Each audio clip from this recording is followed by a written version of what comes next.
Hey everyone, welcome to another episode of HillsTalk. I'm your host, Alan Jameer. Today I got a special guest. I call him Uti Timjinmoa, and he's family, literally. Like we're first cousins. So whether you're tuning in from Delhi, Dimapur, or Dallas, hey, sit back, get some pika, get some chai, whatever you need, relax, and enjoy the show. Moaf, for those of you who don't know, would you mind giving him a background, maybe your tribe, your village, something about yourself? Yep. Thank you, Alan. I don't know if I'm that special, Oh, wow, you're very special. but I do know Alan really well. He's my cousin. I'm from Nagaland as well, born and brought up in Kohima, although I'm from the tribe of Ao. So, that I guess that's about it. Do you need to know anything else more? Yeah, what village are we representing? Okay. We are representing Mobung Chuget. Let's go, right?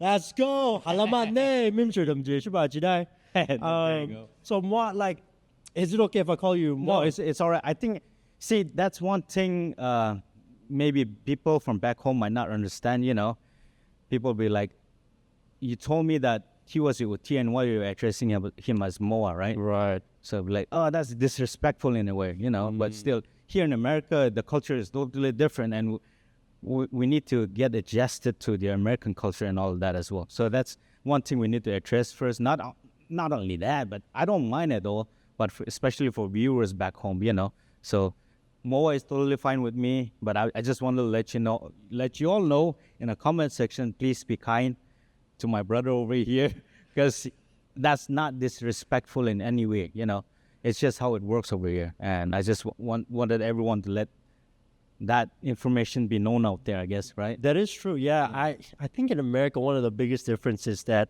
they are not very big on formalities, right? Like, I think saying moi or calling their parents by their first name is very, very common. But for us, it's like, you don't do that, right? You never do that. Just imagine you calling your parents by their name, Yeah, that would not happen. Honestly, I never knew my parents' full name until I was grown up, until I saw their birth certificate and all of that. Because I never thought of even addressing them in their own names, right? Right. So that's something just different. Culturally, it's something very different that we have over in Nagaland compared to over here in India. I think we're getting a little bit sidetracked, but I think that was a good start, right? Yeah, I think so. Just letting everyone know that our culture is very different, and I'm very comfortable. And Alan just calling me more. I don't feel disrespectful in any way, But just wanted to let everyone know and be clear about that as well. That's true. Yeah. But even still then, right, like, despite us being in America, I feel, for me personally, like, those cultures and customs are still beautiful, right? And It is important as well. it is also a sign of respect, right? Because my Uti in our language means brother. He's still older, so for me, it's like, hey, I need to show reverence, right? Like, hey, and because you're older, I need to say Uti Moa. So I think I'll just go Uti Moa. That's fine. But Whatever you're comfortable with, I'm okay with that as well. wow, so kind, right? Okay, there you go. Hey, a brother should be kind in that way. Oh, yeah. And for our language, Yeah. is there anything that you want to teach the audience? One thing I might want to teach to everyone is, it's very special in our language. Wow. It's called ni na mimer. I think you know about that, right, Alan? Yeah, I think Do you actually know, like, are you fluent in speaking and speaking and talking in our language? I am. Who are you? right? Who are you saying these words I'm for? just letting the viewers know about that. Oh, okay. Yeah. For those of you, Nin na mimer means I love you in our language. There you go. So I don't know if Uti Moa is speaking to a special lady out there or somebody. No. Not like that, because you're my cousin. That's why I'm telling you, Nina, Oh. in a brotherly way. Oh, I see. I see. There you go. I thought you were Is that speaking. good? That's okay. I thought you were speaking to somebody out there. Maybe. Indirectly. Indirectly. Yeah, there you go. Wow. Incognito mode. Hey, we should always be in incognito mode. I guess so. In a way. So what would you say growing up, right? Did you grow up mostly in Kohima, or where did you grow up? Yeah, I grew up mostly in Kohima. I was there for I think, let's see here, 23 years of my life. Wow. No, not 23. I would say 20 years of my life. I was born and brought up in Kohima. because I did my college in St. Joseph's College. It was from Kohima. It was a village in Kohima, and I used to travel from Kohima to that college. It was like 10 miles away, 16 kilometers away from Kohima. But I used to go there for my college and all of that. But most of my life, I grew up in Kohima. I grew up in a neighborhood called New Market, representing New Market here from Kohima. Loved you all, I grew up there. And my friends... The fan service is crazy. No, I don't know if anyone from New Market is watching, but I'm just saying, But because the reason why I say that is because New Market get a lot of hate. They get a lot of hate? Yep, they get a lot of hate because it's not one of your good neighborhoods. Huh. You have different neighborhoods, even here in Dallas, Fort Worth area as well, right? Right. If you go to, if you go to Dallas South Side, you might not be in a good per se neighborhood. People might think, okay, he grew up in a not so good neighborhood. But example, if you grew out in Highland Parks area in Dallas area, right? Like, dang, that guy. That's a nice neighborhood. Yeah, that's a nice neighborhood. He got some money. He's from a good family background and all that. So I didn't get all that kind of love in a way when I was growing up. So when I was going to my school, when I was going to my high school, Messer High Secondary School, that's where I went for my higher secondary school as well. St. Joseph's College, that's where I went for my college as well. When I tell them, hey, I'm from Kohima, but they'll be asking me, right, hey, which part of Kohima are you from? So I'll be telling them, New Market area, and they'll be like, not so good area, Yeah, it's all right, but not so good area. That's why I want to show some love to, especially the people from New Market area as well, But I grew up in New Market, It was a fun neighborhood, I would say, because it was not the most friendliest place in a way. So you get to see a lot of drama in there.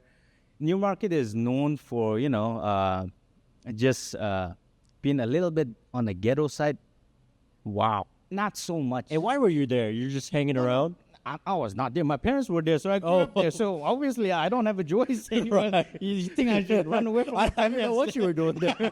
No, you think I would run away from my family? No, but I'm just messing with you. But seriously, that's, my mom and dad, we were there. Our family was there, so we grew up there. We seen a lot of good and bad stuff up there, but I'm grateful for that in a way as well, because you learn a lot of life lessons in those kind of situations as well, right? Interesting. So, so I'm just grateful. I grew up in Kohima. I think I'm repeating myself, but, that's where I grew up in for first 20 years of my life.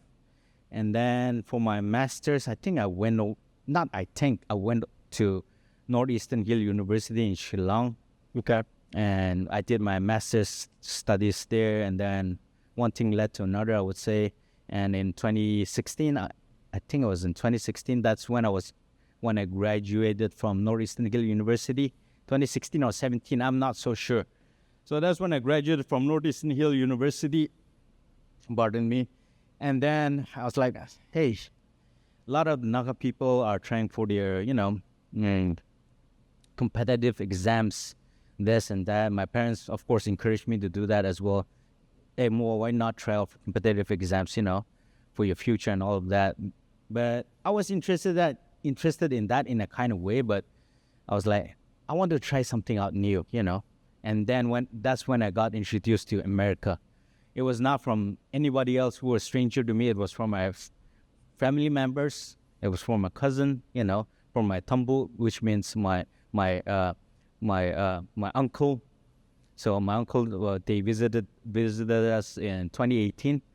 So when they visited us, they introduced me to that idea, and I was like, wait a minute, you know what? Let me try that out first. If that works out, I might try that out first. So that's kind of the short story of how I grew up in Nagaland and what led me over here in the United States. So that's awesome. Yeah. And for the audience too, me and Utimwa were first cousins on my dad's side.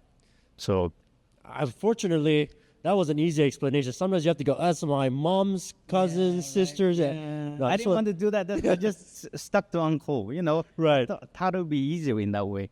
That's right. But we're first cousins. Yeah, first cousins. Yeah. There, so, yeah. So, Ubatampo, if you're watching, hello. I hope you're doing well. Mm-hmm. And you mentioned that 2018 we kind of visited y'all, Yeah. and you were kind of thinking, hey, like, what would that process look like? What kind of initially made you start taking that option seriously? That's a thoughtful question, I would say.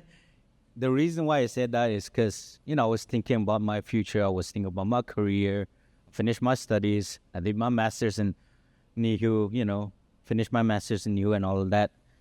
And then I was thinking about my future. Should I try out for the competitive exams?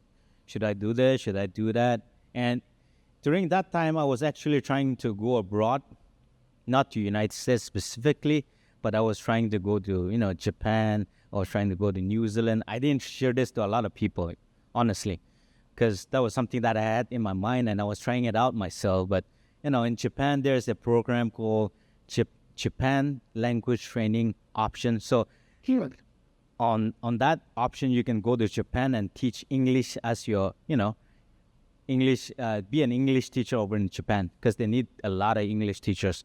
And there's some, programs, or there's some people who might be interested in going over there abroad and teaching English, So I was looking at that option first. And then, of course, I was looking to go to New Zealand or Germany because their scholarships were pretty good as well. And I didn't want to burden my parents, honestly, right? Who wants to burden their parents, right? Especially you want to go abroad, but you don't want to burden your parents as well into investing, lakhs and lakhs of money into your studies. You don't know what's going to happen over there as well. Even if you go over there, sometimes bad things happen as well. So I didn't want my parents to invest their whole life investment in me. So I was just looking for different options in a way where I could, feed myself, finance myself, get financial sponsorships or scholarships and all that kind of sense. But at the same time, when you all visited us on 2018 and you said, family is over here in Fort Worth, there's a good school over here in Fort Worth, why not try over there? I was like, why not keep that as an open option, not completely close that door, keep that as an open option. And that, honestly, I was praying about it, but that option was the right one for me in a way, And then I think if I've gone somewhere else, I'll be a whole completely different person. But coming here, getting involved in ministry, church work, not only that, but being close to family as well, that helps a lot. Being close to a huge Naga community helps a lot in every sense of way you can ever imagine. You don't feel homesick in a way. Of course, you do feel homesick sometimes, but you have your Naga community here. So if you want some, akuni, or if you want some bamboo shoot, they don't have a whole lot of unlimited stocks, but you can ask them, borrow from them, and then you can go over to their place for food and all of that, and you don't feel as if you are, that far away from home in a way, because you get to talk to them in your own language. Sometimes if it's our families, you get to talk to them in our language. If it's, other Naga families, it's fine. You get to talk to them in Nagamese as well, right? Mm-hmm. So in a way, I'm grateful that I came here instead of going elsewhere. But at the same time, I'm very grateful to my uncle as well for, just opening the door for me, giving me the vision, telling me, hey, there's a good college here. Try this out as well. When I was planning to go elsewhere, he was very open to me and give me directions and opportunity in that way. So I was, just very grateful to your family, to your dad, for doing that for me as well. So yeah, Appreciate that. I'll say thank you on his behalf. Hey. A lot of people, I think, are very curious on how to come here, right? I do not know the experience for Germany or Australia, but I've met a lot of people and I've received a lot of DMs like, hey, what does that process look like? And so if there was somebody who is trying to apply to come here, does that process exactly entail? Would you mind breaking it down? Sure, yeah. I think I'll stick to America because I'm already here, and if I go over all the different options of me trying over in Germany, in Japan, in New Zealand, all that'd be like unnecessary information in a way for me because I'm already here in America, and I think that'd be easier in that way. So I'll stick to America. But of course, first thing you gotta be, decide what kind of university do you want to go to? Are you interested in engineering studies? Are you interested in religious studies? Are you interested in uh, what's that called? Arts? Is it humanities? Humanities. There you go. That's one thing that I forgot. Humanities studies. There's different kinds of studies, right? So you do your research in that. Okay, you get a list of universities that you're interested in. Not only that, in a sense, I would say if you are from a financially not too good family, I would say, I'm not saying I'm undermining you, but we got to think about our scholarships and all of that as well, right? Because I'll tell you honestly, if it was not for my uncle, I would not have known the way over here. But at the same time, we are thinking about our financial background. What do I do after I come here and all of that as well? So it's good to do a little bit more research into seeing if the university is providing scholarships for those kind of students as well. If it's only merits-based scholarships or different kind of scholarships are there, select your universities, apply to as many universities as you can. It doesn't hurt. It's okay if they say no. It's fine. For us Nagas, I think that's the one worst thing that we have. We are scared. We are very fearful in a way, We are fearful of our failures. We are very scared in that way. And maybe not all the Nagas in the new generation might feel that way, but for me, I felt that way, I'm from a small, family. My parents are just doing some small government work, I grew up in Newmarket. I was, I had no self-confidence in me. But at the same time, slowly I started learning in a way that it's all right if you fail. Just try it. And as much as it's okay to fail, just try in many areas as you wish to, So I would say first of all, apply for all of the universities that you want to apply for. After that, you got your different procedures. It's a long story, but of course you got all your different procedures. For me, the hardest part was applying for my transcripts. I don't know if I've told you that before, but I was telling you about that story. And one time, Would you mind giving us a little background on their transcripts? Because I think there might be someone in the audience who this might happen to us. Yeah. Oh, transcripts is something that you have to give to your university when you're applying to a certain kind of university, especially abroad. So, okay, your university has to send your mark sheet over to a different university, and it has to be legit, It has to be not from you. It has to be from your university to that university that you're applying to, in simple terms, right? Right, Alan? Yep. I think that's a good way of explaining that stuff. So when I was trying to get my transcripts, my mark sheets, my transcripts, I went over to Nagaland University to get my transcripts. I had to wait 4 days. 4 days. Yes, Is that common or? I don't know if it's still common now, but I had to wait 4 days. Just so that I could get my signature from the register, to have a signature on my mark sheet, and so that they could put a stamp on it, and they could mail it to. Oh, this is like in person. In person. Oh wow. Okay. Yeah, I'm going there like every day for 4 days. Just imagine the time I'm wasting. Right. Imagine the expenses that I'm wasting over there. Especially if you don't have a lot of finances, you're spending 4 days, of your time. Not only that, for your expenses, your fear, and you're just waiting for him. It's just so that you can get a signature off of him, and he's not showing off to his work for 3 or 4 days. It's only on the 5th day that I get to meet him, and I couldn't be angry at him as well.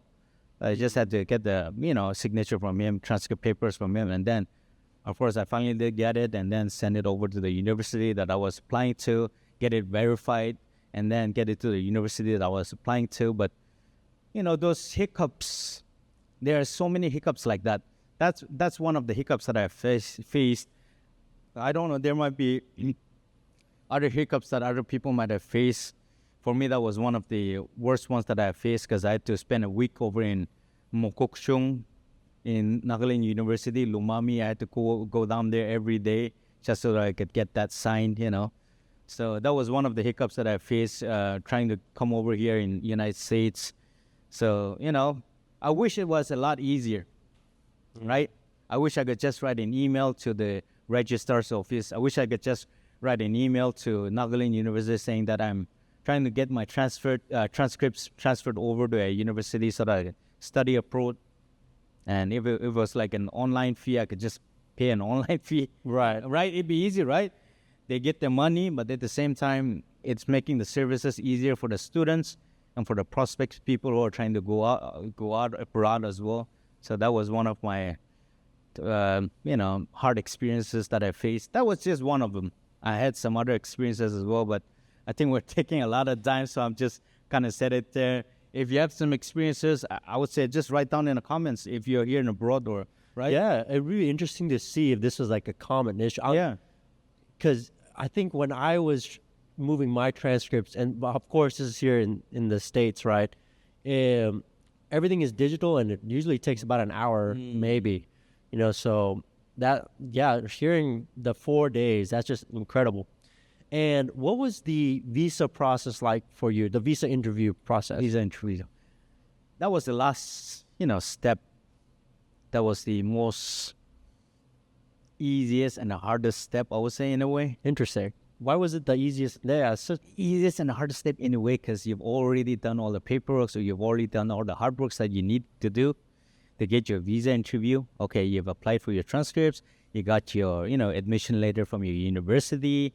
You've got good grades, and the university really likes you. You've done all the work that you've got to do, right? And you got your admission letter from your university. And when you get that admission letter, I think that's called not F1 visa, but I-20. You get your I-20 from your university, and you take that I-20 certificate to the visa office so that they allow you to get your visa so that you can actually go to America and study there, right? So easiest in a way that you've done all the hard work that you need to do. Hardest in a way that the visa interview is going to actually decide for you if you're actually going to go over there to your dream university and study over there, right? Because they have the chance of saying, no, you got your application letter and all of that, but we don't like your financial status, or we don't like there's something off about your, your forms and all of that. Or there's some questions that they ask as well. If you answer them not incorrectly, but there's some questions that they ask. And if your intent is to stay in America, they usually say no to that as well, Right. So what are some questions that maybe during the visa interview process that people should look out for, maybe be careful about? Right. For me, one thing that I had to look out for was because I was single, I was young. Right. Are you still single? I'm still single. Wow. Chill out. Chill out. I'm still single, but, back when I was giving my visa interview, I was 24 years old, right? And the visa interviewer was asking me, hey, are you married? Literally, they did ask me that question. Are you married? Do you have a spouse? I said, no, I'm still single. Right. And I said, okay, what are your intentions over in the United States? If you were to meet someone over there, would you get married and stay over there? Wow. So they asked you, really? Honestly, I don't know about other people. They did ask me that question. Wow. So you're They like, wanted to know our intentions, So I said, honestly, I just gave them an honest answer. But at the same time, I was like, my intent is not to go over there and get married. My Right. intent is to go over there and get my studies. you're like, I don't even see women. Yeah, I don't even see one as far as I can tell, Maybe later on, if I see Right. someone, all right, I might get married. I don't know, honestly, right? But as far as I'm concerned right now, I'm concentrating on my studies, My intent is to go over there and get my studies done, come back home, That's what I told them, And in that time, if I happen to meet someone, then I don't know. That's what I told them. Right. So, honestly, in a way, it works, but at the same time, your intent has to be clear to them as well, right? If you tell them, hey, you're applying for your student visa, but if you tell them my intent is to go over there and get married, Right. they would raise an eyebrow for you, right? They were like, what? I thought you were going over there for studies, but you just told me that you're going over there for marriage or something like that, right? So those kind of questions, I think you got to be a lookout for. Not only that, financial stuff matters a lot as well. They really want to check out if if some unforeseen circumstances happen, even if you get a scholarship, even if you get full ride scholarship in a university and you're going over there, if if an unforeseen circumstances, like if you get sick, if you get into an accident or something like that, you have a little bit of finances backing you up, So I had to provide some finances that actually did say that, this kind of finances are backing me up if some emergencies happen in my life. So I had to provide some of that documents, just tell them, hey, we have a small land over in Dimapur, we have a small land over in Kohima, and these are some of the land my family is willing to sacrifice if something happened to me. Collateral, right? Collateral. It's not liquid assets, right? Is that the right word? It's not liquid assets, but it's some kind of assets that you have. In case to show that, hey, I do have enough money. Yeah, I don't need to be there. Like, I have enough money to live a good life here. Right, yeah. Okay.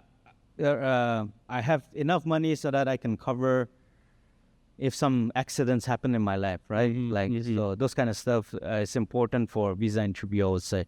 But apart from that, there's so many minute things that you need to look out for, and there's so many other YouTube videos, like hour-long YouTube videos, 30 minutes long YouTube videos, especially for Indian students trying to go abroad. So I would say just look at those YouTube videos. I did look at those YouTube videos before I gave my visa interviews as well. It's better to be prepared. Right. So, of course, some of the major stuff that I had to be really mindful of and careful of were the stuff that I just told you right now. Finances, what are intentions going to America? Is it you want to get married, or you want to do your studies over there? But apart from that, the small minute details, I think you can just pretty much go to YouTube, look it up. It'll help you a lot. So Gotcha. that would be my advice. Okay. So you're saying don't be lazy. Go on YouTube. It's out go there. on YouTube. If you can do your research, man, why are you asking me all these questions? You can easily get better answers from YouTube. There's people better than me who can articulate better than me, and you get better answers over in YouTube. That's so true. Yeah. No, in reality, Utimo is like, man, you need some more of this if you're trying to get information. Nothing's for free out here. So Yeah. if you want information, cough up. No, I'm just kidding. Nah, hey. It's like, hey, wink. So what was the biggest cultural shock for you once you moved here? Yeah. Free fountain drinks. Free fountain drinks. Not free fountain drinks. Once you buy fountain drinks, you get unlimited fountain refills as you want. What? So, can you explain more? Look at how happy he's getting, man. Look at him.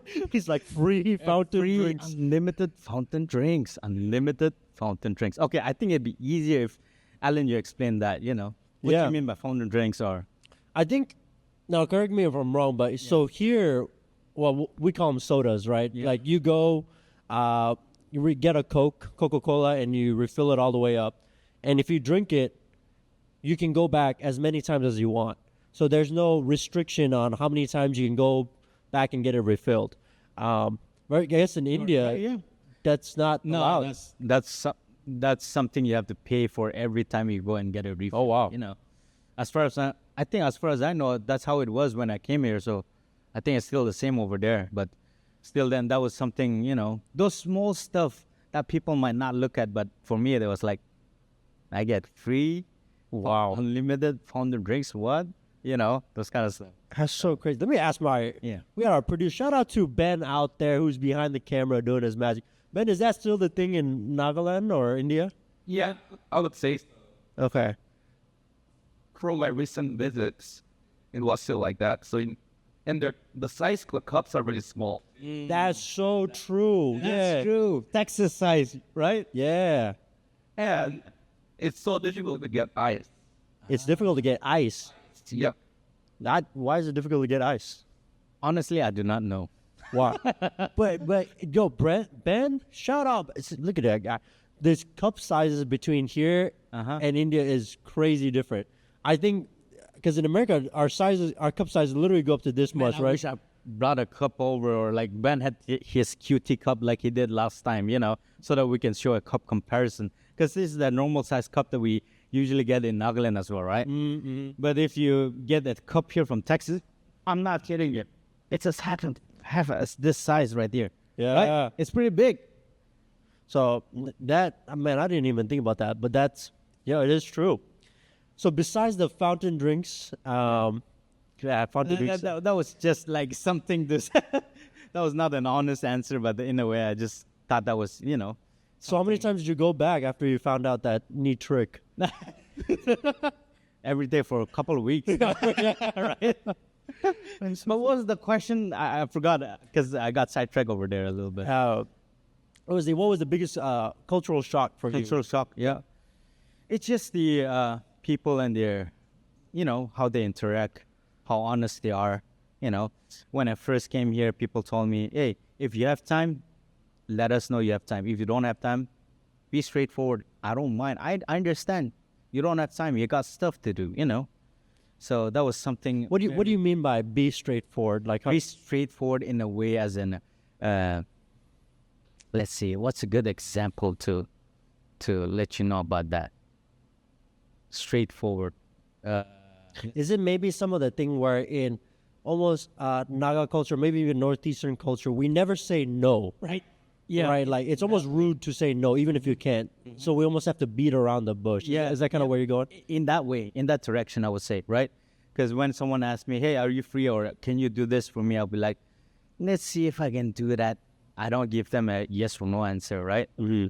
Right? Example, if you ask me, hey, Utimo, are you free for, this afternoon to go grab some dinner or some coffee to have a talk, I'll say 4 or 5 years earlier, I would be like, I'll try to make time, even if I had exams, even I had some other works, I won't say no to you.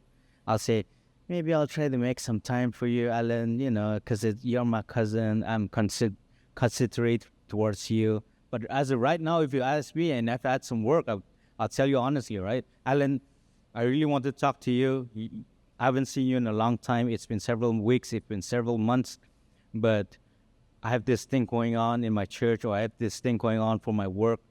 I can't give you time. Maybe Sunday afternoon works best for me. Are you free on Sunday afternoon? That's what I would ask you, right? Mm-hmm. So that's one of the cultural, not shock, but something cultural that I need to learn for myself as well. And I had to be honest to myself and honest to others as well in that way. Not beat around the bush like you were saying, just tell them honestly, hey, this is what's happening in my life. I can't, yes. If it's yes, tell them it's yes. If it's no, tell them it's no, Right.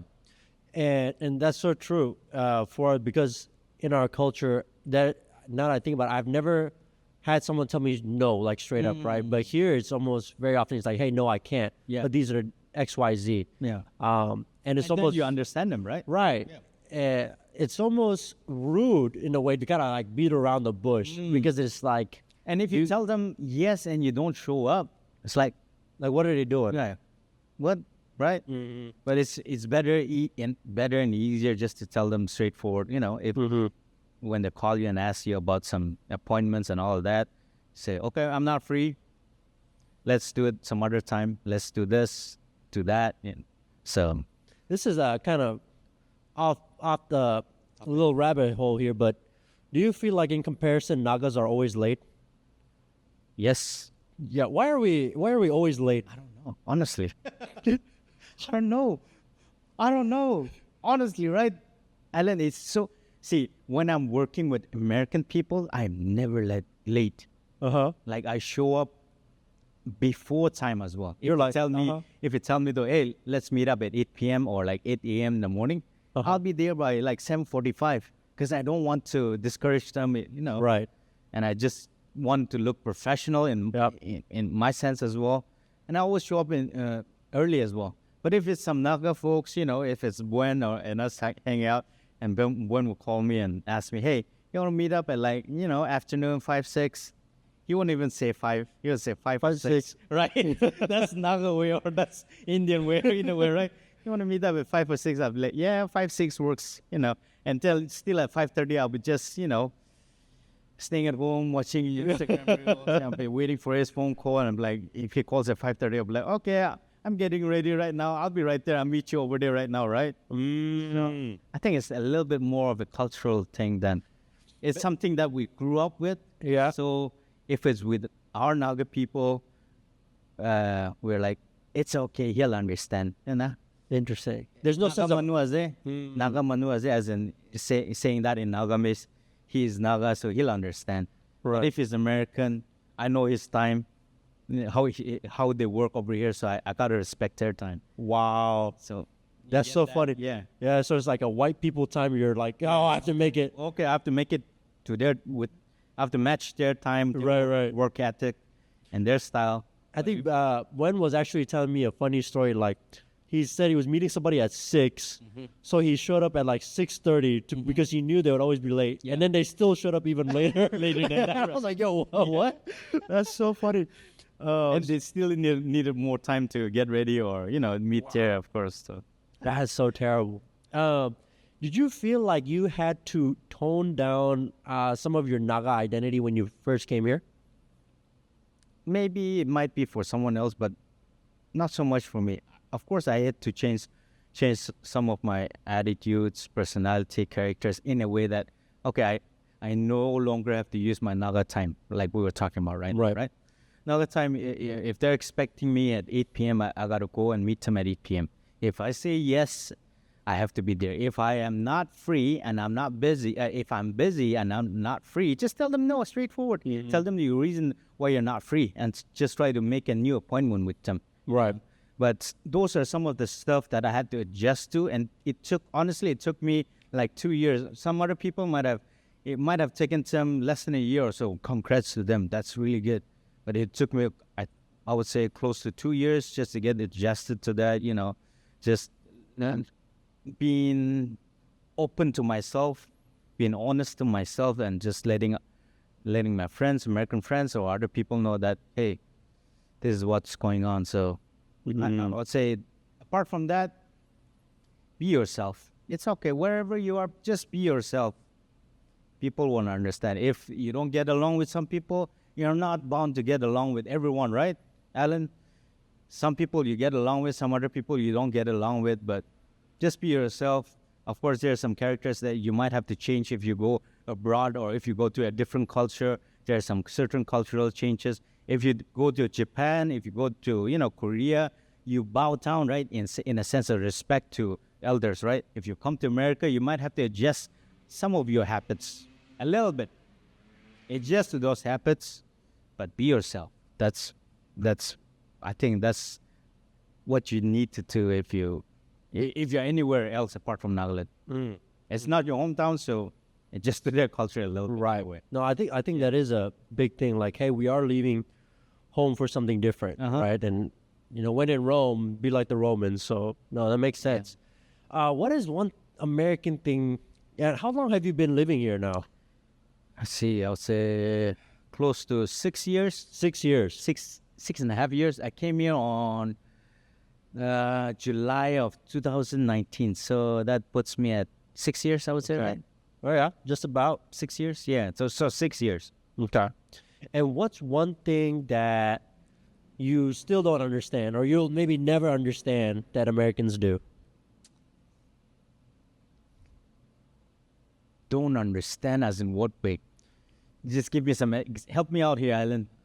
Okay, so with Americans, one thing, for example, that a lot of people don't understand from the East is that, hey, when you're 18, you go off, right? Like, so the kids go off, they're in school, they're working, and a lot of us from Eastern culture, we don't understand that, because to us, it's like, why would you send your kids away where they're working, right? But from a Western point of view, it's almost like, why would you enable your kids to stay home and them not learn essential life skills, right? So maybe that's one thing of an American culture that you might not understand. Yeah. Not saying, but an example of one. I would say saving culture. The saving culture. Yeah, saving culture. Let me explain that a little bit more. Saving if you were born and brought up in a less fortunate, family, I'm not saying people who has a lot of money, they do have this saving culture as well. In my mind, that's how I define that as. So for me, saving culture is this. You tend to hoard stuff, right? Hoard stuff not in a bad way, in a financially wise way. For us, one thing that we have in America is this, right? living paycheck to Paycheck. right? Yep. There you go. Do you save any of the money that you have? Not a lot of the American families. No. Well, I do. I don't know if you do. Yeah. That's some bad financial decision. No, just Yeah. kidding. Right? Right. Some really bad financial decisions, right? If you're studying finances, of course you will do that. Right. You already know about that, right? That's really bad. At least you need to save like 2 months rent Right. In case something goes in down. case something goes wrong, in case you're sick or this or that. But a lot of Americans, we see that they're living paycheck to paycheck, right? So that's one thing that I was like, wait, what? They're not doing that? And they're just comfortable with that? They're not worried about that? Of course, the Bible tells us not to be fearful or worried about Right. it. But I won't be that brave, you know? He's like, my faith is not that strong. Right? Faith is not that strong. Not to have any savings at all, right? Right. So that's one thing that I find really hard to understand, because what my parents, when I was growing up, told me every time was like, hey, save, not only money, but be conscious of what you use, what you utilize as well. When we're eating at home as well, when we're eating rice at home as well, my parents would tell me, don't drop even a single grain of rice, you know. That's money right there. Why are you dropping the single grain of rice? That's something that we had to work hard on. And you're wasting that. So don't waste money on, you know, casual stuff. Of course, go out and have fun with your family, with your friends. You deserve that sometimes, right? If you have excess amount, go out, have fun with your friends and all of that. But, you know, be financially wise and just be financially wise in a way that you save some stuff so that in case an emergency happens, you have some backing for yourself as well. But I don't see that a lot in American couples or people, individuals, or, you know, culture in a way. So, and that's why I heard about that living paycheck to paycheck, and I was a little bit surprised when I first heard that. So that would be one surprising thing that I didn't know about American culture. I'm not saying we're well off in Nagaland as well. Compared to America, even if their poorest is earning way more than our middle class families back in Nagaland or India as well, right? Right. But they're not saving enough to where they could have a you know, chunk of money where they could rely on if something goes bad or if something goes south. So Do you also think that maybe this is tough, right? Because there's so many nuances to it. There is almost a pressure to perform when you get to America, and like there's like the water bill, the electricity bill, there's taxes, right? Like you pay taxes for me like twice a year on top of what you're already getting taxed like federally. Then you got to put into like maybe a 401k, a Roth. And so because there's so much bills that people have to account for, unless people are making some type of money, they can't maybe make it to the financial savings that you were saying. Do you think that maybe it might be easier to save in Nagaland, or do you think maybe America just has a over materialistic type of culture, or it could be both? it could be in a way, but then at the same time, you know, there's always ways you can save money, right? If you don't have enough, why go out to eat?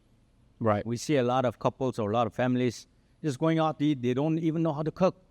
I'm like, you could have saved $300, $400 just by cooking at your house yourself as well. And Right. Easy. You can just watch some YouTube videos and learn how to cook as well. But they don't want to do that, right? They just eat out.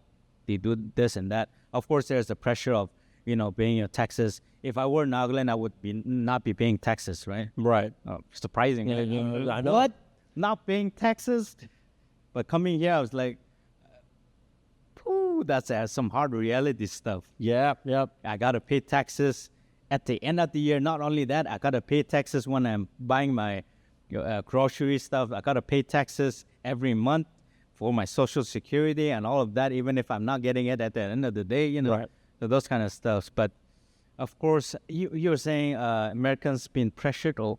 Yeah, there's almost like a pressure. It's the next bill is just right around the corner, right? Like people living paycheck to paycheck because the bills just never stop. They have to keep working, Right, yeah. like a rat race almost. But I don't know if that kind of feeling is there in Nagaland. Maybe it's because, you know, it's only because I visited for a short time. Yeah, I'm not pointing a finger at them as well, because I'm doing the same thing over here right now as well. Yeah, can you Basically just living paycheck to paycheck as well, right? Right. But at the same time, I'm trying to save as much as I can. I'm not saying that I have 2 months worth of rent saved up in my saving accounts, checking accounts, but I try to at least save few amount just in emergency. I'm just saying at least try to maintain that habit of having, at least some few savings in your checking savings account, or maybe in your own stash wherever you hide it. It's always good to have some savings. That's what I was saying. And that's one thing that I don't see a lot here in America compared to back home in Nagaland. Even if you are very poor, I'm pretty sure you'll have a little bit of savings just in case kind of money. Right? Interesting. So that's one thing that I see in Nagaland. But honestly, I've never been adult in Nagaland as well. So, Right. That's the honest truth, right? Right. That's the honest truth. So I might be wrong here. So please, comment section, please be kind to me. Right. I'm just spewing out what I think is happening here in Nagaland here in America compared to Nagaland. But it might be a whole different scenario as well. Yeah. Even Naga culture, they might just be living paycheck to paycheck as well. So No, absolutely. And then that's what we're here to do, right? Like discuss our experiences, right. and just kind of learn from one another. You mentioned you yourself were living kind of paycheck to paycheck. What is your kind of day-to-day schedule now? Are you in school? Are you working? Like, I know you came in originally to study. What does that look like? Well, first 4 years of me being here in America, I was a student. I graduated from Southwestern Seminary, and then I got to work with this. I got my work permit, so I'm working as a part-time electrician. I do some side jobs. Right now, I'm just working for my church and doing some part-time electrical work as well. So, but before I got my, work permit and all of that, it was a lot harder for me because you're a student, you're trying to pay up, you're studying at the same time, you only get to have a part-time job, and you're trying to pay off your student tuition fees, all your expenses that you have over here. And one thing that I was, praying about and just praying about constantly was, God, I want to come here to America, but at the same time, I don't want to be a burden to my family, right? I want to support myself when I'm over here. So one hardest thing for me was trying to get a balance of that, support myself, and of course do well in my studies as well. Support myself, do well in my studies, but at the same time, it became a little bit more easier once I got my work permit. But still then, even if you get your work permit, if you don't have experiences, that was one bad thing about me, or being someone fresh off from international and not having a lot of work experience and all of that. I'm not getting good amount of good jobs right now because I don't have experiences in any of the work that I'm doing right now. So, and you talked a lot about having experiences, right? Work experience. Do you think the students who come here are at a disadvantage because many students do come here and they've never had to work before in their life, right? Yeah. What do you think about that? Because I think in America, when you're 16, you're already working. Yep.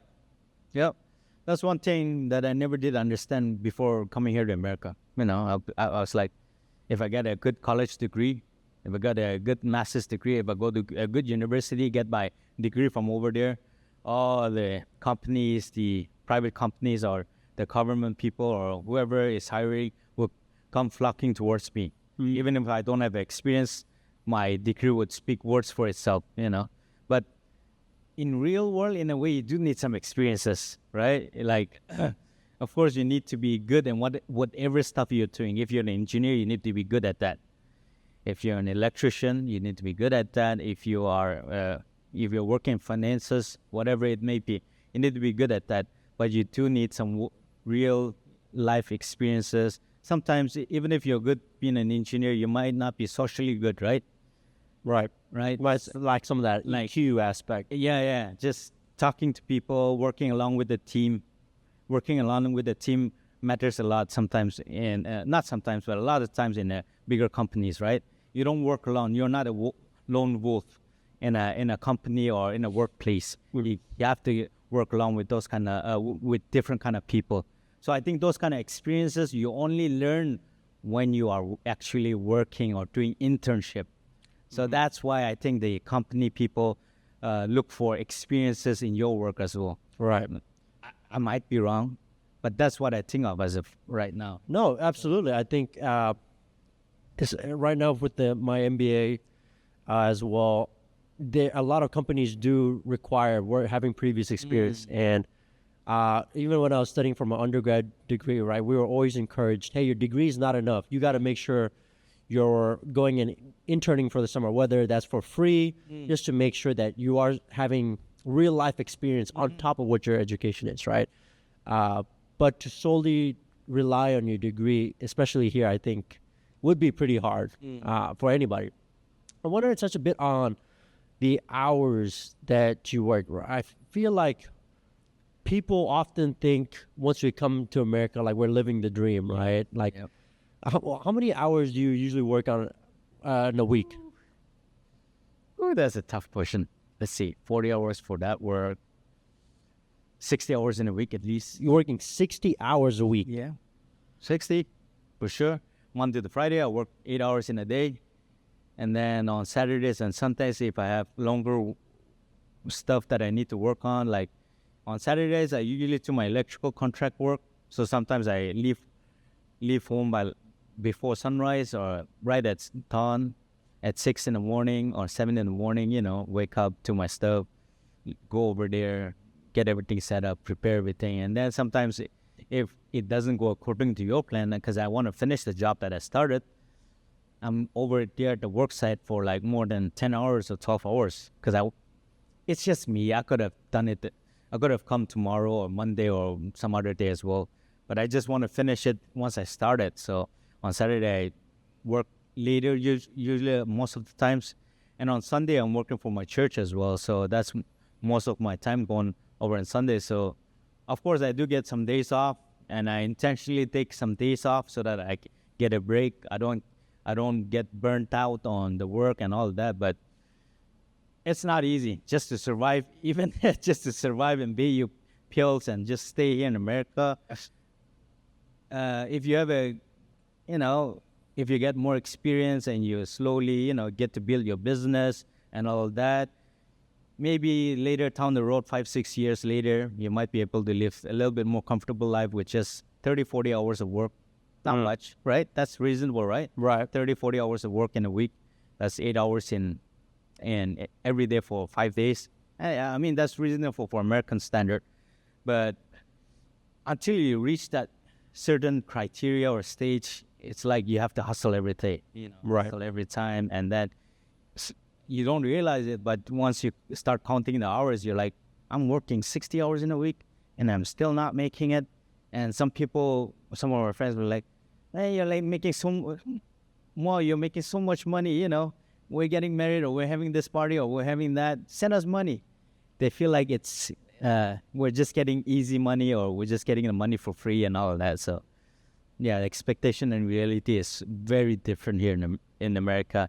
And it's sad to say that you only get to experience that once you come here and start to hustle and do what you need to do to survive over here as well. But I hope that some people can realize what you're getting yourself into as well. I don't want to discourage anyone from coming here. If you hustle over here, you'll make it.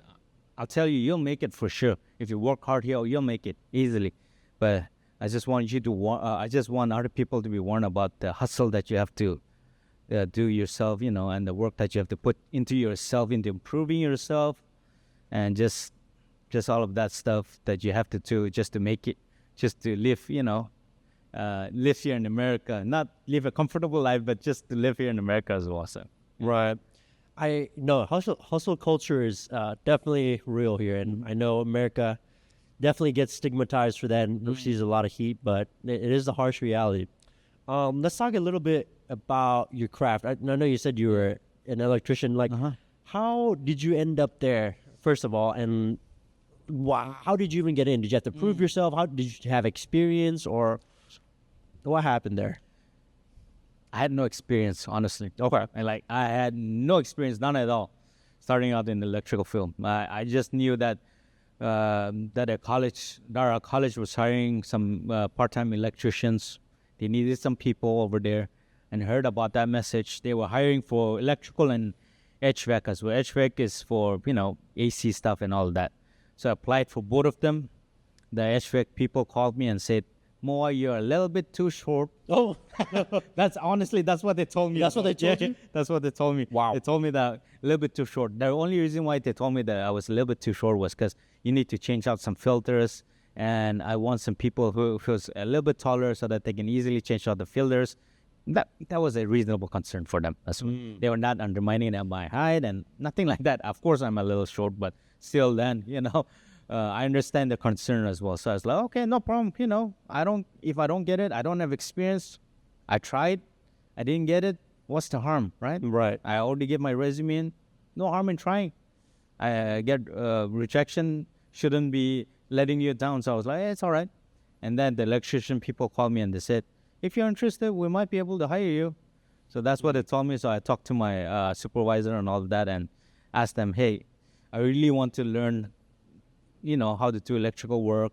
I like doing what I'm doing here right now. I was in automotive shop during that time for a couple of months, and I just told my supervisor directly, and my supervisor told the electrical supervisor that, hey, Moa, he just gave a really good word in for me while I was interviewing. Did you ask them if they had a height requirement too? No, I didn't. Luckily, they didn't have a height requirement, or I won't be an electrician. They say we have ladders for that, so you're good. Right. Right. Man. But getting back to that, they said, okay, we'll take you in. We'll teach you the ins and outs of all of that. So I started out as a part-time apprentice electrician.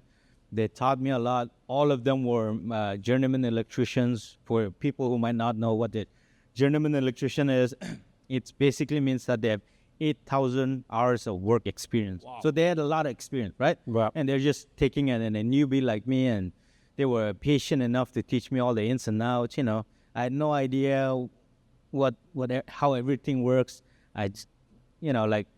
What does black wire mean? What does white wire mean? Black means hot, white means hot. Those were some basic stuff, but I even didn't know those kind of stuff because I came from a humanities background. I had no, I didn't do my science studies when I was in high secondary school and all of that as well. So I was a little bit back on that. But at the same time, they were really patient.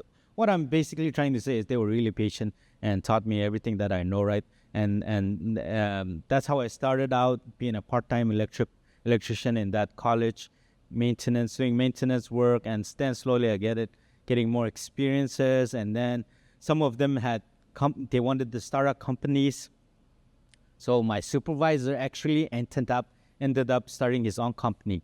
So sometimes I used to work for him because it's like, hey, we need some help. More, are you free? We could use some help. We need some help over here in my company. So I used to work for him sometimes. So that's how I learned a little bit more about, not only basic maintenance stuff, but actually how to rewire build things to commercial stuff, to residential stuff. And so that's basically just how I learned, just Right. You just kind of put yourself out there. Yeah, put myself out there, and I was really lucky just to have those people out there looking out for me, teaching me everything that I need to do. Of course, working in construction can be sometimes, it'd be like, it'll be hard to work with them because they're not the kindness, but they show the love and kindness in the way they prank you as well. So you shouldn't take that very seriously in a way. Right. I want to get to that point. I feel like, anything that you do with your hands, whether it's electrician, like cement work, things like that. In India, especially, people kind of look down upon it. Right? Yeah. It's like, hey, if you're not sitting at a computer or something, you're kind of a failure. But it's almost different here. Like, there's like, oh, wow, that's a blue collar man. That's an honest, hardworking man right there. What do you think is kind of the perception differences for blue collar workers, which means like working with hands, right, between here and India? Yeah. I think it has to come down to financial differences, right? You make a whole lot more money. to be honest with yourself and myself as well, even if you're a blue-collar worker over here in America and you have a little bit more better job, you have a lot more opportunity of building your own business and earning a lot more than a software engineer, right? Right. If you have a business. Example, just per se, I'm not saying everybody could make that, but if you go back to India, and even if you do have a little small crew of 4 or 5, and you're doing, blue-collar work, you don't make as much as an engineer would make. You need to have a really, really big business just to have a comparison with someone who's been an engineer or who's working in a government field and all of that.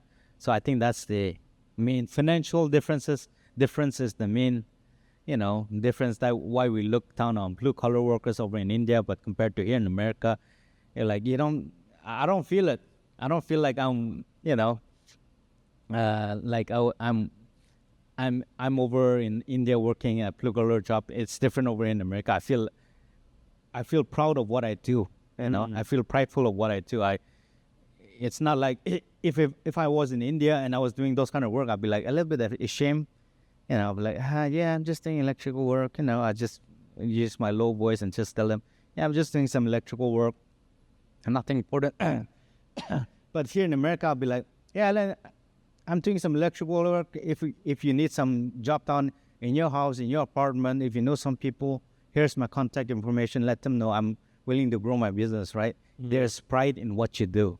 Because, of course, there's monetarily more, you gain more monetarily as well, but there's pride in what you do. So that's, I think... There's almost like a dignity of labor. Yeah, dignity of labor. I think I was going all over the place when I was trying to explain you that, but... Right. No, but it is true. I think one of the biggest things in America, or the biggest shames in America, is if you were just sitting at home, living off your parents, not doing anything, that is so shameful, right? Yeah. Everyone's like, hey, that dude's just sitting on his mom's couch or living in their basement. He doesn't have a job, he's working. But let's say you come in and say, hey, you know what? Compared to person A who's not doing anything, just eating for free, this person is working at McDonald's, right? No shade to McDonald's workers. People are like, wow, you know what? At least he's going to work. At least he's doing something. Let's say that person was cleaning toilets or a janitor, right? They're like, you know what? That person might be a janitor, yes, but at least he's going out there and working. So there's almost in America, it's like we're proud to work. And if you don't work, then it's really shameful almost. It's kind of different. It's like the opposite. Yeah. The opposite of what it's like back home, Yeah. Over here, if you don't work, you're like, what? You don't work? What you do at home? Right. Just living off your parents?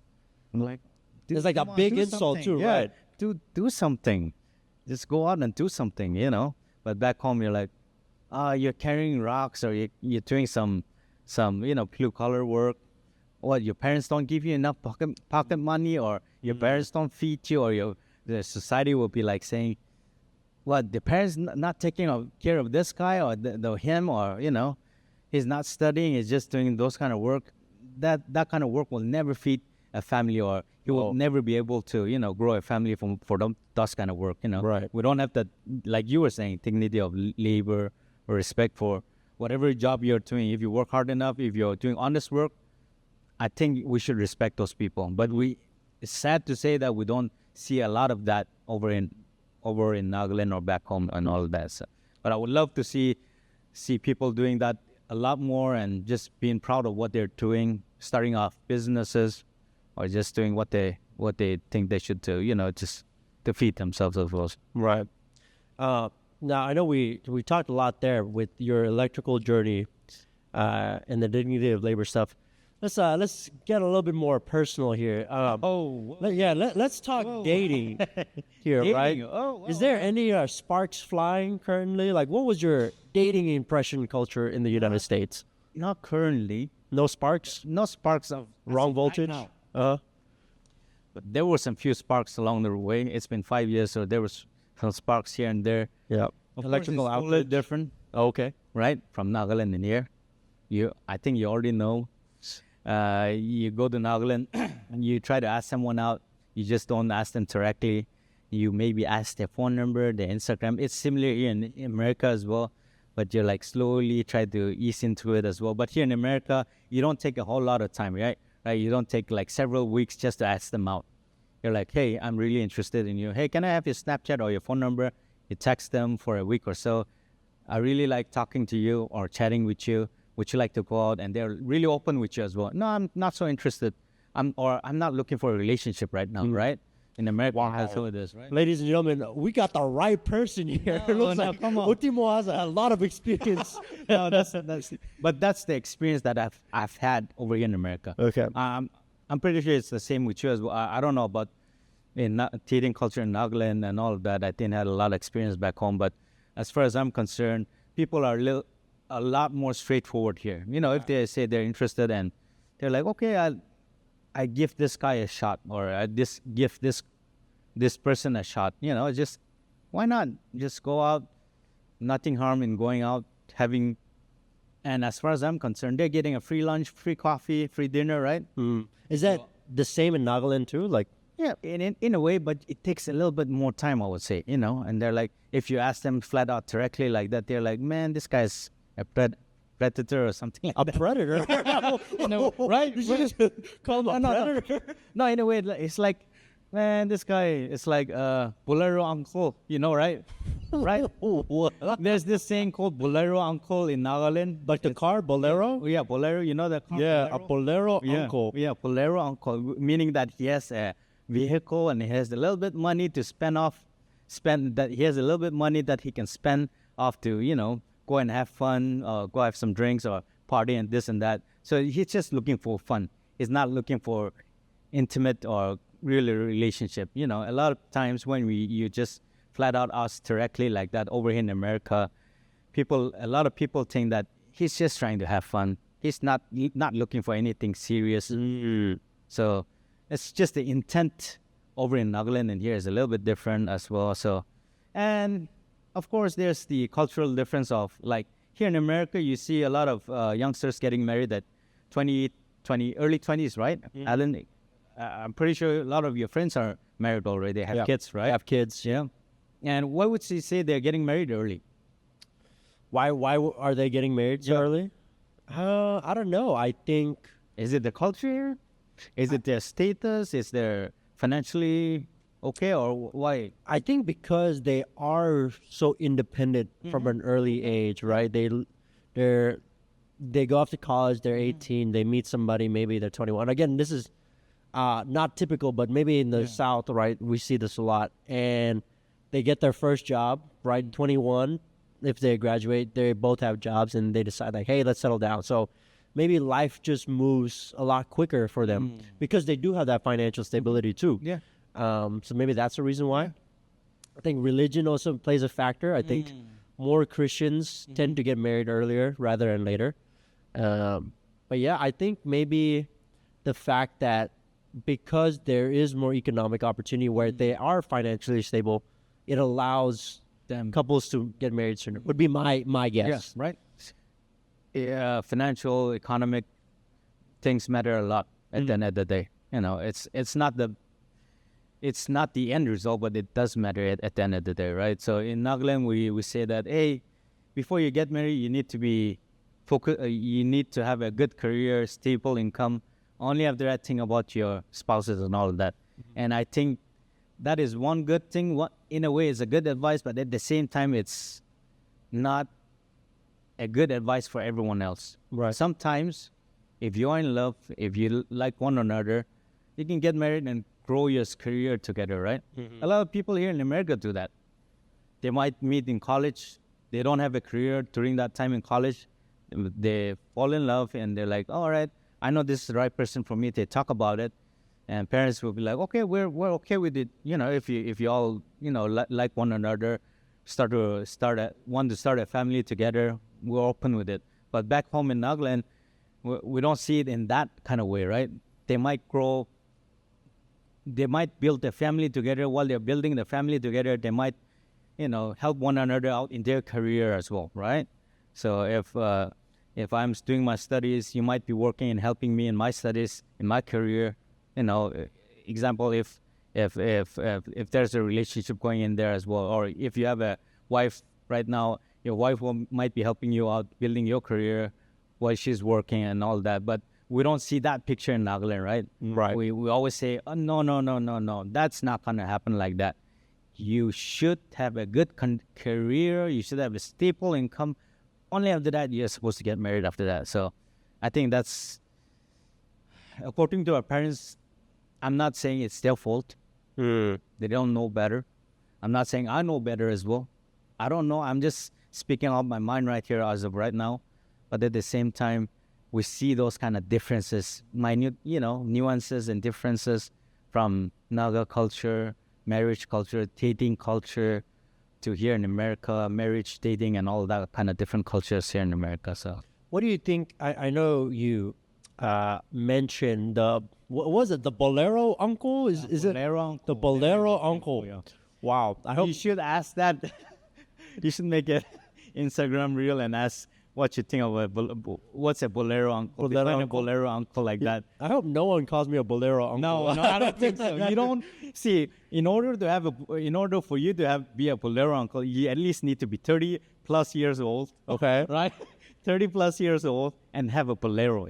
Wow. Actually have a Bolero. Okay? There's a limit. Yeah, there's a limit to it. You at least need to be 30 or more years old. It So. almost seems like this is like an elite club. Yeah, elite club is a very elite club. It's a very elite club. You only get there only after your 30s and all that. Right. Yeah, and you need to have a decent stack of money as well. So. Wow.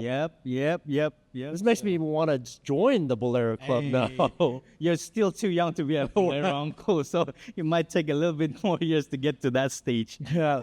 I wanted to bring that up because, you said, man, you used the term predators. Like, wow. Not I mean, Right, but I get what you're saying, right? They're very forward. yeah. And I think that was too harsh to use that term, but in a way, yeah, I just thought it was funny. Yeah. But that's kind of back home, it's more indirect, right? And here, it's almost like the Bolero uncle would have an advantage because people like that directness. You mentioned earlier, hey, be direct. Like, tell me, like, yes, no, what's going on? And it's almost like for men here, you don't want to be shy, right? Like, it's kind of seen as a bad trait. You don't want to be meek, or sorry, not meek, but you don't want to be like the shy guy who's like very timid, things like that. It almost seems like Americans like confidence, right? Confidence, decisiveness, things like that. So how would you say Naga guys would do if they came here? Do you think they would have a harder time adjusting to dating Oh, look, a lot of people would do really well, I would say. outside of the Bolero uncles? Of course, there's that Bolero uncle aspect to it, but at the same time, the younger generation, I think the younger generation, they're doing really well as of right now. They're the way they speak, the way they The younger generation. the younger generation. They got that Bolero uncle energy. They got that Bolero uncle energy for sure. And the way they speak is so articulate as well, Okay. I had to I basically knew how to read and, speak English at the same time, but I was not so confident with how I speak, the way I talk, the way I articulate my words and all of that.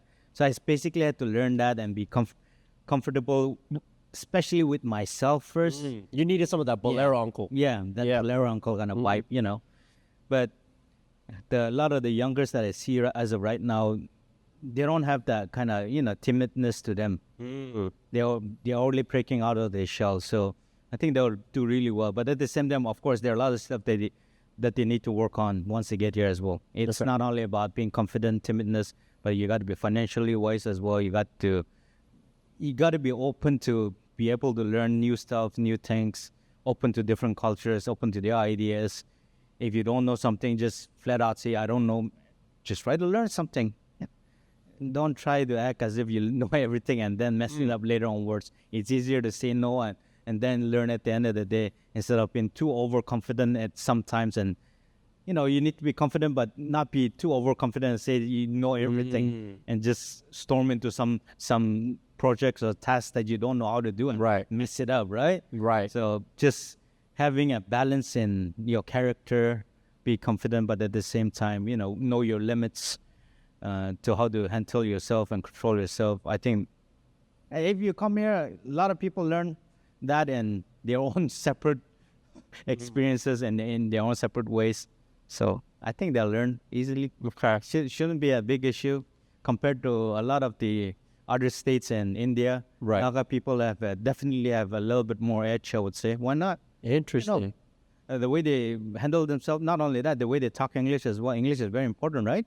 Especially when you go abroad. And for us, our English is a lot better. That's what I first learned especially when I first came here to America. I was comparing myself to all the native speakers in America. Oh man, they speak their English. The way they speak is so fluent. They don't have to say us and all of that.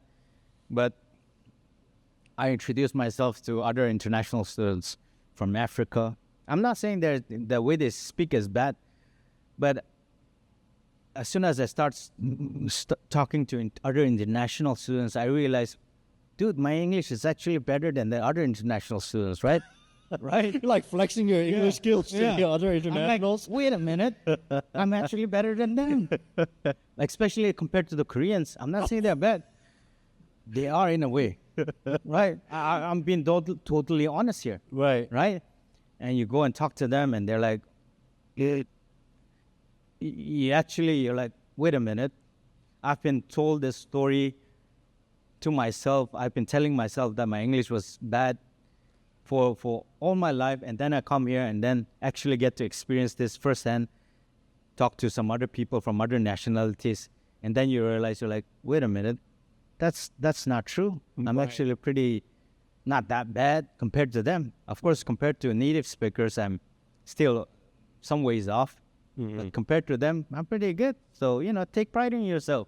You did well. You did really well. So it's more about being nervous, nervous about our skills, nervous about ourselves. Once you feel like, hey, this is nothing to be nervous about, I think that's when you slowly start to break out of your own shell and, explore yourself on, I guess, get better at what talking as well, all those kind of stuff. I don't know. Okay. Just rambling And on now. real quick, what kind of car do you drive? Dang. Not a Bolero. Not a Bolero, clearly. But hey, I don't. actually wanted to buy a Bolero because I'm close to 30 right now. Wow. I'm getting to that age. But as of right now, I'm driving a Lexus. So you got the Bolero Uncle Energy, and you got the Lexus Uncle Energy. This is a Why Lexus did you Uncle ask me that question? I mean, like, Because you gotta let them know, hey, my Utimwa here is single, and so we got the big Lexus Uncle Energy coming in, and you calling me an uncle already? Man, I still want to be young. how old are you? I'm 30. You met the requirements. I met the requirements, but I still want to be young, man. And so there's someone out there who's maybe looking for a spark, maybe felt the little voltage, maybe amped up by Man, I like the way you use your words. I'm just electrified by your presence, should I say. What would be your ideal type, just for any viewers out there who might feel a magnetic spark? Honestly, if you just get along, that's it. You just have to click. Sometimes You have to flex sometimes, what'd you say? Sometimes you look at looks, this and that, and then you just don't click, right? Right. Sometimes you just click with someone else. Even if you don't want to be in a relationship with them, you just click with someone else. And it just works out, So you don't have any like height requirements, nothing? I'm short in it itself. If I get a taller lady, I'll be more than happy. Wow. If I get a shorter lady, it's all right because I'm short in itself, right?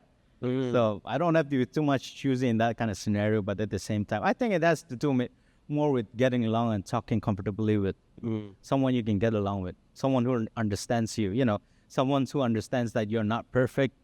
At the same time, they're willing to, work alongside you, build your career. Like I was saying, it's good to have someone who can help you build your career, or you help her build their career as well. I'm just looking for someone like that.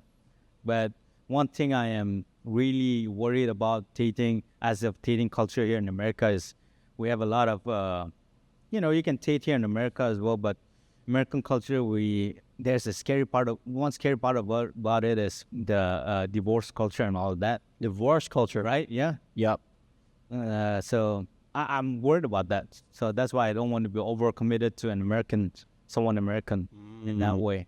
Because I know if I have someone from back home, divorce it might happen. I'm not saying it's not gonna happen. Right. It might happen. You never know, right? That's true. Yeah, you never know the future. But at the same time, that's the last thing that you would ever do in a Naga, family or relationship. So it sounds like you're leaning more towards our Naga community. Yeah, I would rather have a Naga than someone else. You speak your own language, especially with your parents as well. Right. Go back home. If they only speak English, that's my parents. Maybe they might understand some few English words, yes, no, and some other stuff, But that's about it. But if it's someone from Nagaland, even if they don't speak our language, they might speak Nagamis and all of that. So, isn't that better? Right. I would say that's a whole lot better for me as well, right? Interesting. Well, I'm not getting married from my parents, but at the same time, I want my kids to at least learn my language as well. So, Gotcha. I'm just thinking of that in that sense. So. Yeah, and so any Naga ladies out there looking for a big Lexus Uncle energy, who's an electrician where the sparks are flying, high voltage amped up, Heck yeah. connect to my outlet, Utimwa. Outlet. I like that word. Yeah, because he will electrify your life. Thank you. I will be receiving applications through my DM process. So as we're wrapping up here, I know we've been talking for a while. A few things I want to touch up briefly is, how has your faith changed after moving here? I think one of our guests, Shen, talked about, because the pressure to keep paying those bills kind of forces you to do paycheck to paycheck, and you're doing so many other things, your faith kind of takes a hit. Do you feel that, or can you speak to that? Okay. Too. The first few years was really difficult for me, and I'm pretty sure a lot of people experience that in a similar situation. You come to America hoping for high rise buildings, skyscrapers, and all that high life. You come here and you actually get to see the reality of it. You can do that, but at the same time, you have to work hard. You have bills to pay and all of that. So you do kind of, in a way, experience that. And first few months for me was really difficult. I'm pretty sure it was a little bit similar with Shen and their experiences, and with the newer students or with newer people who are coming here to America. I was really worried, honestly. I was really worried because all I had was $3,000 in my pocket. That's all I took from Nagaland, India to here in America. And $3,000 doesn't last you a long time here in America. Yeah, not here. No, not here. It doesn't last you a long time. So I had one semester. I maybe could use it for 2-3 months if I stretch it out a little bit, paying my rent, being really careful with my grocery and my other stuff, not going out, not having fun, just being intentional with how I utilize my money, paying my tuition and all that. And that's been you're stretching it out so much. But at the same time, I was trying to do that. And I was really worried during that time because I didn't want to bother my parents. I didn't want to bother anyone else. But at the same time, I had to find out a way to, provide for myself, pay for all the expenses that I'm staying here. So during that time, sometimes you just have to say, God, that was my prayer, honestly. I told God, I said, I don't know how I'm here. You led me here so far. I have $3,000 in my pocket. I don't know how I'm going to make money. God, you know my situation. Please help me out. Provide me with a job. Because I was not sleeping well for 3 months, I would say. Not 3 months, I would say 2 to 3. Yeah, 2 to 3 months I was not sleeping well because I didn't have a job, and I had only limited finances and all that. But as soon as I, start praying and doing, asking God, hey, I'm gonna leave it up all to you, help me, show me the way. And I know you didn't lead me here so far to America just to leave me over here and being stranded. So I said, I'm gonna leave it up to you, and I won't be worried no more, because in the Bible it says, fear not, for 365 times in the scripture as well, and we have 365 days in a year. So I'm gonna leave all my 365 days in my year to you. You know, I may be worried, but I'm not gonna. It's not gonna cripple me anymore. It's not gonna let me cripple me anymore. So I just left it all to the Lord, and then slowly I got part-time jobs, and then I started to handle myself a little bit better, looking at the better picture, brighter picture, of course, in itself. The stress was always there, constant was there, but I was choosing myself not to let it cripple me, you know. Like always having the constant tension or pressure of, next week I'm gonna have to pay my rent for $900. Next week I have $900 rent to you. But if there's something I could do about it, I'll pray to God and I'll already do something during that time, right? Example, I'm doing some electrical work right now, and I know with my budget I'm not gonna have $900 in during 1 or 2 weeks later onwards. But what I do is I just pray to God and say, hey, open a door for me. And usually it's amazing how God works. He just opens up a door for me, and I'll get some more businesses. And somehow, in a way or other, I'll get enough contract and business to where I would be able to pay my rent for $900, you know. So that's just how I've been living right now. It may sound simple, but once you start to put your faith in Him a little bit more and you say, Lord, worrying is not going to do me any help. So I might just leave it all to you. You help me out. You know my situation. So I'm going to put my faith in you first. We'll leave my worries up to you. And Lord, just lead me. And that's just how I've been living for past 6 years over here in America. Those first 3 months, I was really worried, scared. As soon as I talked to God about it, and He said, worry not. I said, okay. I might be careful with my financials, but I'm not going to be staying up late at night, worrying about my rent and all of that, because it's not going to do me any good, right? So that was it for me. And then to kind of wrap up here, man, I mean, it's a lot, right? We're talking about kind of the pressures it takes to survive here. You're working.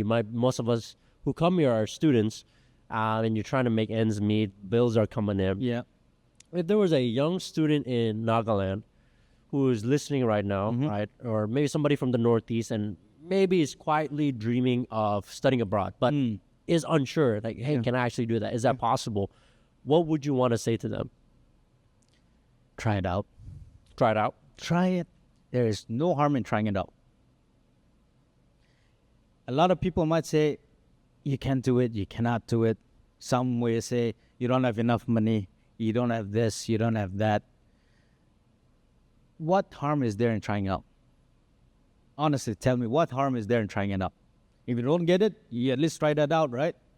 Example, Alan, you wanted to make a podcast. You tried it out. If it doesn't work out, what harm was there? You tried it out at least, right? If it didn't work out, it didn't work out at the end of the day. There's no harm in that. There's no harm in trying out. And I think we're a lot worried in trying stuff out. It is scary. I'm not going to lie. It is scary. You're trying something that you have never tried out before. You're going to some new place where maybe none of the Nagas, none of our Northeastern brothers have ever gone into before. But at least you can say that, hey, I tried out. It didn't work out. So what? It didn't work out. If it works out, good for you. Go over there. Be courageous about it in a way, and try it out. I would just say, first thing is just taking the first step, and then it'll lead to the next one, the next one, the next one. At first, you will not know anything, for sure. That's how people start out, right? If you're starting out a YouTube channel, will you know everything and start out your YouTube channel? No, that's not how it works. You're starting your YouTube channel without knowing anything else at first. And then you'll get the tricks, you'll get the tips and all of that. So my final tip for anyone who might want to, go abroad, trying something out new, I would just say, go out, try it out. Don't let anyone hold you back. If some people are holding you back, okay, keep that in your mind. But at the same time, that's like side distraction. You can just let them say whatever they want. You can try it out. hide it and try it out yourself. If it doesn't work out, at the end of the day, it's okay. If it works out, it'll be good. I just want people to try out more stuff instead of saying I want to do this and not do it at the end of the day. So I think that's my advice. Gotcha. At the end of the day, it's just that. To take a chance and actually do it. Yeah, just that. Simple as that. I would add to that because I'm an average student.